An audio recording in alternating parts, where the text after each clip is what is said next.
Hey, welcome everyone. We're the Beattys, and we're just another day at the office tying flies. It's a tough life, but someone has to do it. We're working on a custom order and an order of flies that are going to go to the Sawbug Roundup in March of 24. Our good friend Patty Lucan will be donating them to the Sawbug in our behalf. But anyway, Gretchen's already at work on an order, a custom order, and I'll be joining her. Let's see what she's got going over on the side there. I think this is it right here, Gretchen. Let me do a switch.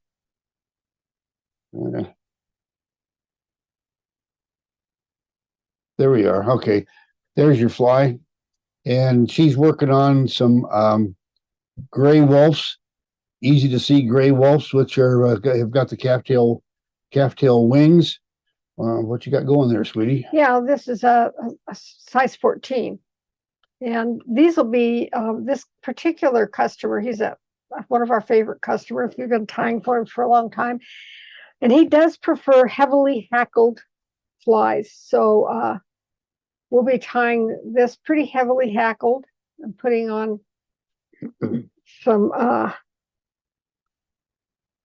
and I'm looking at this and I think, that may not be enough. So what I'm going to do is going to tie on a second hackle here. While you're getting that one prepared, let's move over to mine, and I've got a hook in the vise, thread attached.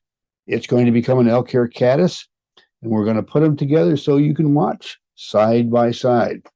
Gretchen's working on hers, and I'm working on mine over here. And down on my screen, I'm going to the materials area, and on an elk hair caddis, I've got elk hair, dubbing, hackle. Hooks are already over at the tying station, and one of the things that I need to do, because I'll be working with hair, is I will spray down with static guard. Well, this is my dummy for the camera. Actually, I'm using my large can of static guard, and I'll spray down right now. And just make sure that the static guard is, the static electricity is taken away. Set that down. And now I'll start out with some hackle, and we'll get back over to my workstation here. And we're just going to tie this not exactly like a traditional elk hair caddis, but more like the standard that many people tie. The original elk hair caddis had the hackle tied on at the front and wrapped to the back, and we're just tying it on traditionally at the back, and then we'll be wrapping forward. Back in the day, it was tough to find hackle that was consistently even in sizing all the way from one end to the other, so that's often why it was put on backwards. And also, by wrapping forward and ribbing over that hackle, it made the fly a lot tougher. I just noticed that my glue is a little thick, and we like a pretty thin glue so we can tip it and run it back in. So I've got some Griffin's glue here, and I'm just going to add a little thinner to it. Oh, okay. Just a tiny bit. Don't make a bobble on camera there, dear. Huh? Don't make a bobble on camera. Why is that? Well, a bobble on camera could have thinner all over the place. Oh, well, I did actually. Well, the camera's clear over there. I'm safe. Oh, okay, good. Yeah, that's still a little thick. I think I'm gonna add a little I'm bit going more. to put some dubbing wax on my thread.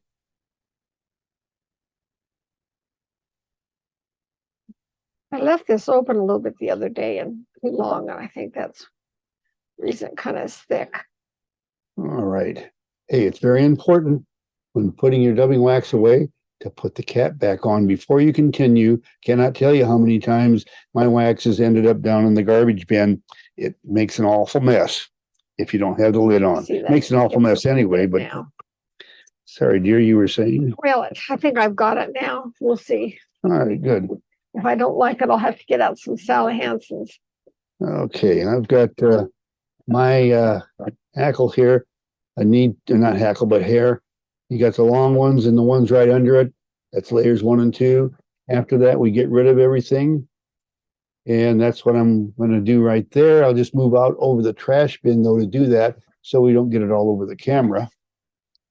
Okay. And in the meantime, you can watch what Gretchen's doing. Yeah, I'm just going to put a little bit of. One of the things with these small flies, it's really easy to get. Oh, what am I trying to say? To try to, it's easy to you often get a little bit of glue in the eye, and that's not what our customers expect from us. So what I often do is I just take one of these ends that I'm not using of hackle, and I'll pull it off and cut it off so I get down to a nice fine stem like that. And I'll just and use it to clear out the eye. Yeah, I'm just going to run it through a little bit here. And I'm putting some dubbing on my thread, getting ready to put the body on this elk hair caddis. And I want you to notice that I'm doing it a little different than you normally would find. I'm going from back to front, or from front to back rather. Putting my double eye, got that too close to the eye. Now, are we going to do some of these gray for wolves for Branson too? Should I do more than just a couple of each size? Might as well, because we're 4 of each size. They're going to the sow bug, yes. Yeah, okay, I'll do 4 of each size. I've got some that I've redone here ahead. Because we stage tied when we were tying commercial. It's still kind of a habit to tie tails and wings and divide the wings and do that with white thread. And that's what we've got here. I've got a deer tail and calf wings. And so then you can put on your black thread. And the reason for that is when you look down here where we've divided the wings, you can't even hardly tell that we've divided because we've done it with white thread. Makes it look a lot more professional that way. So, and sometimes when I look at a fly and I'm getting ready to put on the hackle, I may not like the tail that much. So what I'm going to do with this tail is I'm going to bring a thread around from the pull point under the tail. Yep. And bring it back to the pull point. And that's just cleans it up a little bit. And I got a wild hair here. The wild ones show up real quick when you do that. Yeah. Okay, and I am going to do wrap this in a non-traditional way. It'll be from back to front, and I'm going to grab the thread and the feather and wrap them together so that as I advance forward, the thread is being wrapped around the hackle, forcing it to stay in place and making the feather pretty much bulletproof. See how that's all twisted around the thread there? It's not going to come undone. In fact, I have to undo it just a little bit to finish off the fly. I'm putting some wax on my thread now. I have a little chunk right there that's kind of a glop, and I don't like that. So I just bring my hand up and take that out. And just to show you. And wipe it on my jeans. Oh, good idea. And just to show you there, it binds the hackle down as you wrap it forward. I only have to turn one more turn of hackle to finish the fly and tie it off. So, as I said, it makes the fly a lot tougher. Okay, and I'm twisting this hackle to make a nice tight noodle of dubbing. All right, and I'll just set this aside. What I like to do is prepare the hackle for the next fly. So I'll strip off the fibers and grab my pliers, with just a hackle pliers, and set it in there. It's so much easier to pick it up off of my tying area if I just put it back and I just grab the hackle pliers to actually get it. Anyway, so now I've already put some hair, cleaned that hair and put it in my stacker. And so I'll just stack it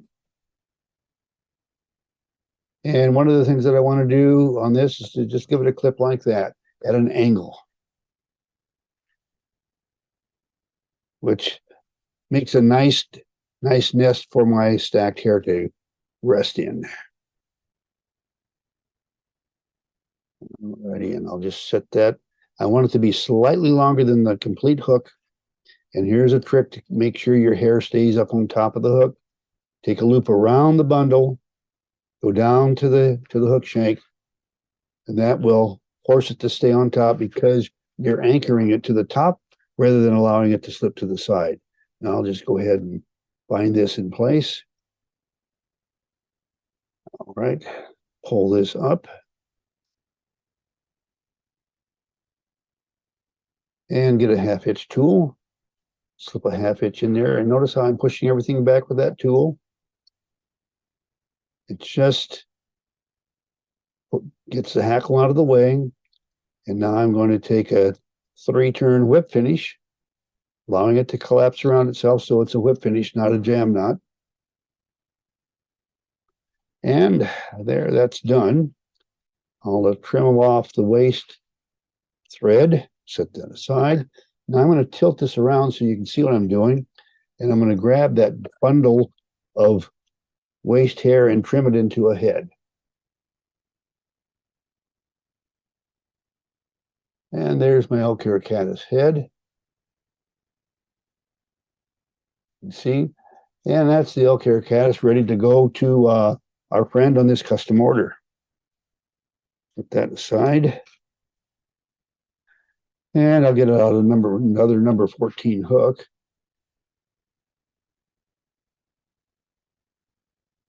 And we'll put it on a thread base starting at the front. Leave myself just a little bit of space here at the front so that I have a head to finish off. I didn't mention that I had done that before because I already had my thread on the hook shank. But wrap it to the back. And I'll grab my hackle. Tie it in place. And it's really important that you notice that I'm leaving some bare stem between the hook shank and the feather so that the fibers, when I bring the hackle around to wrap it, those fibers aren't sticking back. That doesn't hurt the fly any as far as fishability, but it doesn't look very good to a customer, especially when you're charging the prices that we charge for a fly.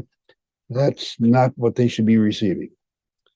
Let me get a little bit of dubbing wax.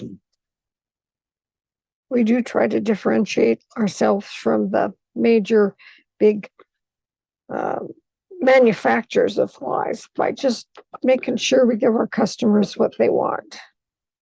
All right. A little more heavily hackled, maybe, whatever. So.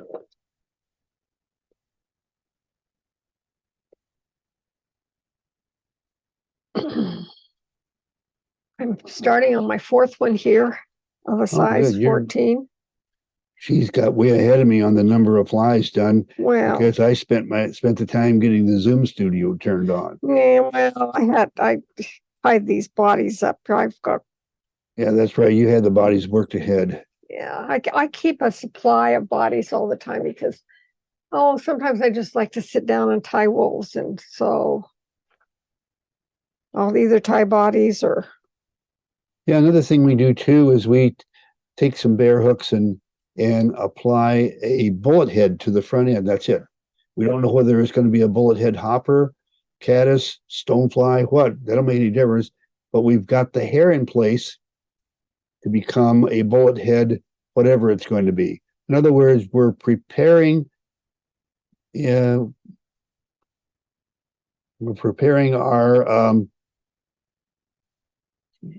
hooked, if you will, with predetermined or pre-tied things like a bullet head, or in Gretchen's case, the wings and tail for a wolf.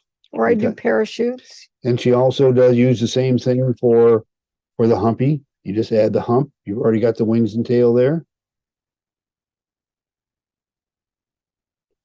It just goes back to when we used to tie commercial. That's how we did it. And so we decided since even though we're not tying a great number, it's kind of nice to have some of this stuff done ahead. So now I'm going to be tying on the hackle. I want you to notice that when I tie on the hackle, I've got a nice long piece here of bare stem. And I always kind of check to make sure that I've got the right size.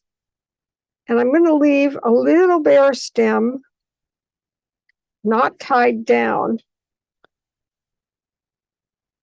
That's a little bit long, so I'll clip off the end there. A little bare stem so that the first wrap is not going to catch those initial fibers and make them point to the back. So as you can see how nice that lays. So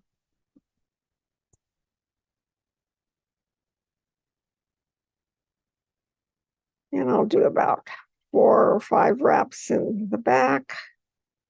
And as I come around front, notice how I take this and come way back. That kind of helps not have a blank spot there. And I keep pushing my hackle towards the back as I wrap, so that each subsequent wrap is closer, real close to the one before. Now I've got on there, so I'm going to take 1, 2 wraps over the end of it. Take my fingers, push that hackle back, and I'm going to force it, the butt end, back into the wrapped hackle. That gives me a dog leg on that hackle so that it's not going to pull out. And additionally, it keeps me from having to try to hide that butt end and run the head of my fly. So now all I have to do is just put on a nice little whip finish. Well, that gives me 4 of these gray, and I think for the Branson and for the order. Actually, it's not going to Branson, Gretchen. It's going to Mountain Home. To the Mountain Home show. I'm sorry. I'm just talking bad here. Yeah. Oh, it's all right. Anyway, I'm going to probably the order to our friend. He's given us some leeway. We just kind of talked about some flies that he might like and what we had. And he's doing it for his son's birthday, and the birthday's coming up on the 20th. So we need to get this out to him. And he just called us today. So we have some leeway on what we're going to do for him. We talked about some flies, and I know how he likes his flies tied. So I've done 4 gray. So that's 2 for each order. So now I'm going to put away my gray hackle, and I'm going to go back here to my hackle supply and get some olive. Okay, well, while she's getting some hackle out of her supply, I just finished gluing up the 2 14s that are going to the customer, and now I'm going to do a 16. And thought I got 2 16 hooks. I'll have to get another hook out. Anyway, and I'll grab my thread and do just like we did with the other one, except it'll be a little smaller and a little bit less. Anyway, I actually prefer tying these small flies rather than the bigger flies. They seem like you're tying a freight train. It takes forever to get from one end to the other. Well, you know what? We had been tying so many big flies. When we first started back on the small flies, I struggled a little. It was kind of like, wow. Yeah, no kidding. But, a couple flies and you're back where you were. Okay, I'm going to slip over here and get out a hackle that I've already sized for size 16. And what color hackle? Grizzly is what I'm putting on. Do you have some? Because I got some 16s right here. I've got one right here. Yeah. Okay. Actually, what this one ended up, didn't realize it, but every now and then on a grizzly, you'll end up with a part Cree, and that's this one actually is a Cree feather rather than a grizzly. So the customer is getting an extra special fly because getting Cree hackle is not easy. Not impossible, just not easy. All right. Now I'm back at the front. Let's make sure that I left myself some bare stem right here at the back, and I did. That way, when I wrap my hackle, it will not get all messed up. pointing in the wrong direction. We want it all pointing perpendicular to the hook. We don't want any of that stuff that's parallel to the hook. All right, put that aside. After putting on the wax, I allow the wax to grab as much dubbing as it can hold. Basically, you determine or you adjust the volume of hackle on your thread based on the amount of wax you put on your thread. That sounds kind of crazy, but that's how the touch dubbing system works.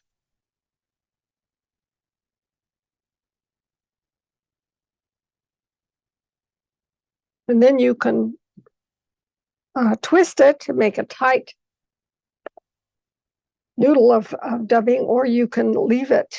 And as you wrap it, it will make a more buggy, more like a nymph, like we do on nymphs.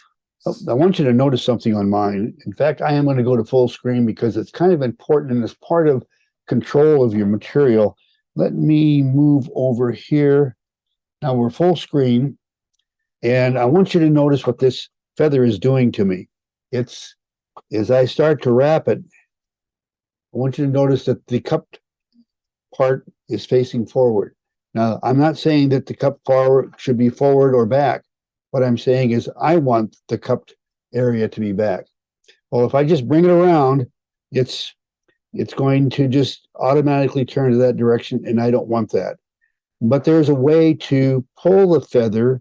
I want you to notice instead of coming around and starting to wrap, I'll start to act like I'm going to wrap up on the other side, and I pull the darn thing loose. So I'll just go ahead and anchor it back in place. That's a good lesson, huh? And yes. And I'm going to pull off just a tiny, tiny, tiny bit of dubbing. I had to recover from a mistake, but that's okay. And we'll wrap that dubbing in place there. And now we'll grab the feather, and I don't have to do anything to it except those. See how those hackles? I didn't leave that bit of bare stem, and what happens to those hackles. So what I'm going to do now is take my tweezers and pull those out, because that's the way to recover from that. Okay, now when I wrap them, they'll be perpendicular to the hook, not sticking back, because they all almost look like a tail, the waist, and that was a mistake on my part. Now let me grab the thread and the feather together and just start wrapping forward.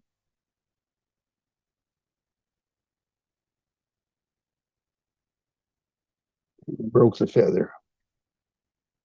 And this fly is not wanting to be developed, but that's all right. I'm going to try one more time.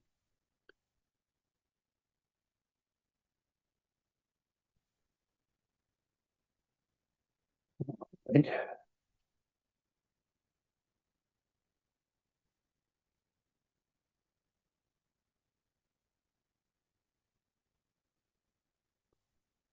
All right, and we managed to recover even though the feather broke on us.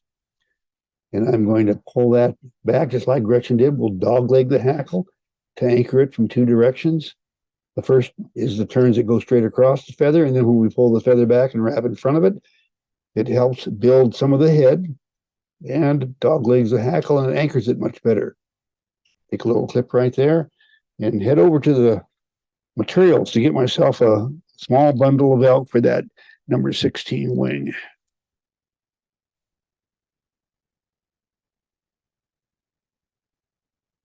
And I'll stop at the waste bin on the way and get rid of the trash and short fibers and everything. I only want layers 1 and 2. And if you don't know what that is, you'll have to join us one of our Friday evenings, or go on YouTube, and anywhere where we're using hair, we usually talk about it.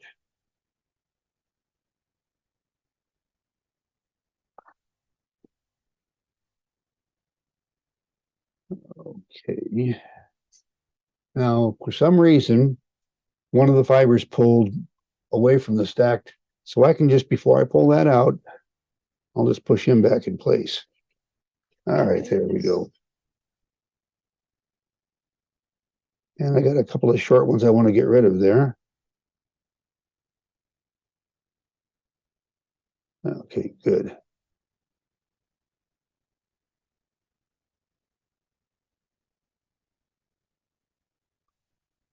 All right.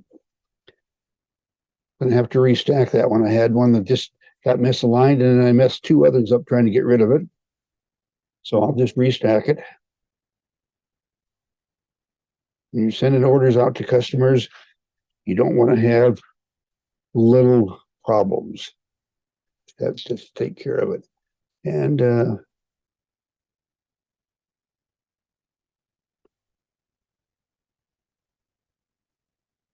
anchor that in place. And now I'll grab my half hitch tool and we're going to do a half hitch and a whip finish. Start out with a half hitch. And I want you to notice the tool I'm using for this is actually hollow down in so that I can push materials out of the way. It helps keep things a clean looking front to the elk hair caddis, which has a tendency to get kind of trashy in the head area. Okay, 2 half hitches and a whip finish.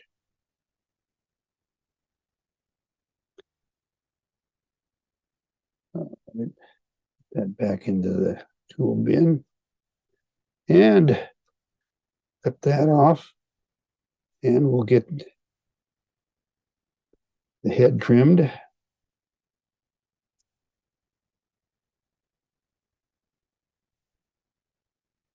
And we'll get over here to the glue, and I'm using some Griffin's Thin. And Gretchen had to thin hers, and I did mine the other day, so I didn't have to do it today. But I'll just put a little drop right in there and just kind of fix that right up.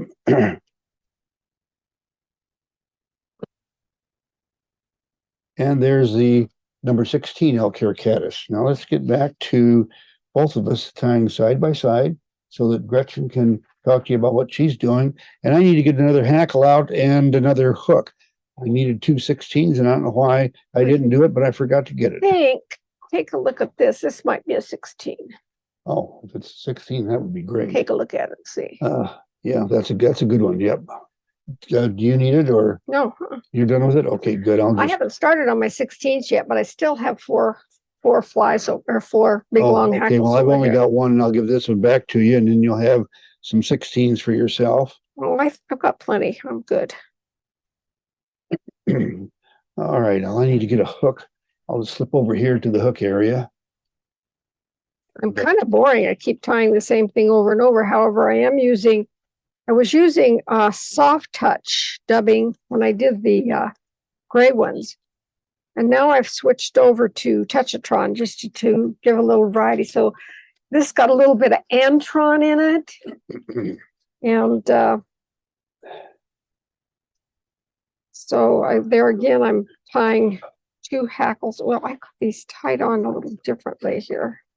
And have to take a couple wraps with this one first. Well, you know what I'm going to do? I'm going to wrap these separate since I've got some distance. So I just don't do quite such tight wraps. And I'll just come here and tie this guy off.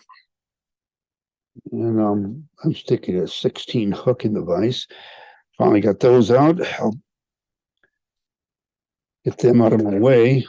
No, the dog legged that first one because I'm going to be tying right over the top of it. So this second one will ensure that it's not going anywhere.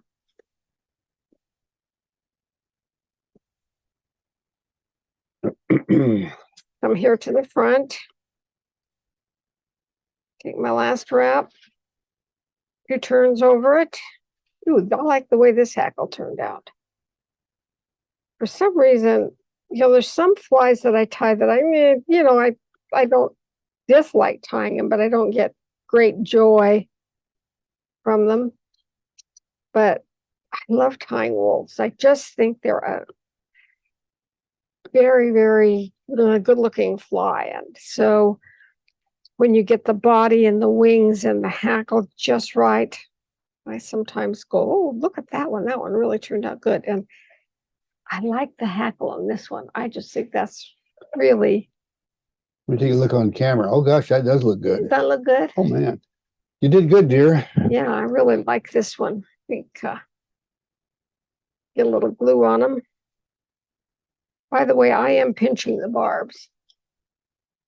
I hope that's okay. I Okay, think most everybody we tie for wants pinched barbs.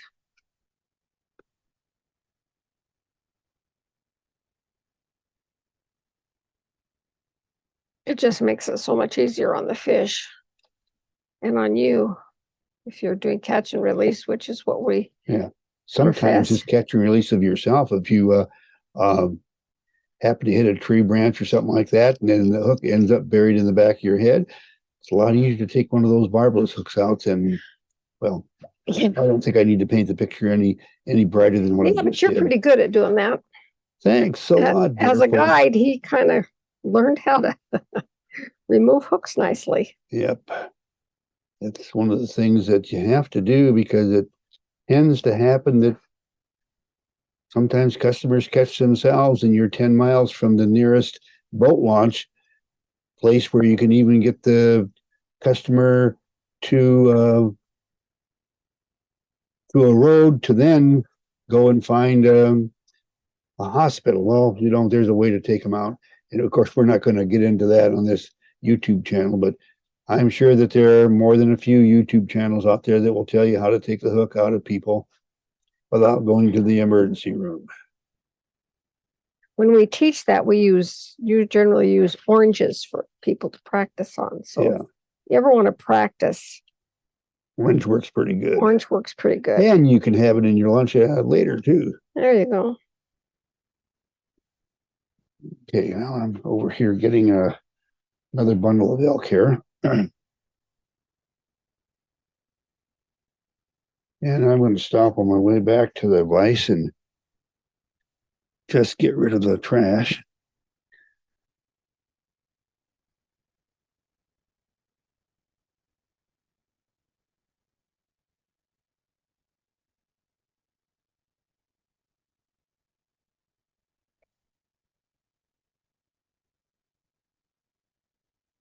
Keep putting a little too much hackle on. I guess I think I'm tying 12s instead of 14s. They're not hackle. Do you need that 16 hackle that you just gave me? Because I just finished with it. No. I'm good over here. I tell you, Okay. I'm still on my 14s because I'm tying the olive 14s now. So I'm tying actually 8 14s, 4 gray and 4 olive. Okay, and I'll get my. And we got to throw in some. I got a bunch of Royal Wolves tied. We should throw some of those into the order. I don't need to tie those today. That's my go-to fly when I just don't know what else to do. I'll sit down and tie Royal Wolves. Yeah, she's pretty darn good at it too. It's got some of my favorite material in them. They're just hackle and peacock. I mean, what could be better? All right, I'll twist this around and trim the head like I have in all the others. Heck, let me tilt this just a little bit better so you can see better how I'm cutting that head. I don't see it as good, but I've cut enough of these. I'll probably not mess it up too bad. All right, there we go. And it looks like that one's going to be just fine. And I think that'll be the last one. And for now, I think we'll probably just go ahead and wrap this up. And it's not going to be next Friday, but we're going to call this a wrap on Beattys at work. We'll probably do some more of those this week because we have several things coming up, and it's kind of a quiet time of the year. But anyway, for all of you watching in, subscribe if you're not a subscriber. I gotta do Christmas cards first. You got to do Christmas cards, yeah. And have a Merry Christmas to all of you and a Happy New Year.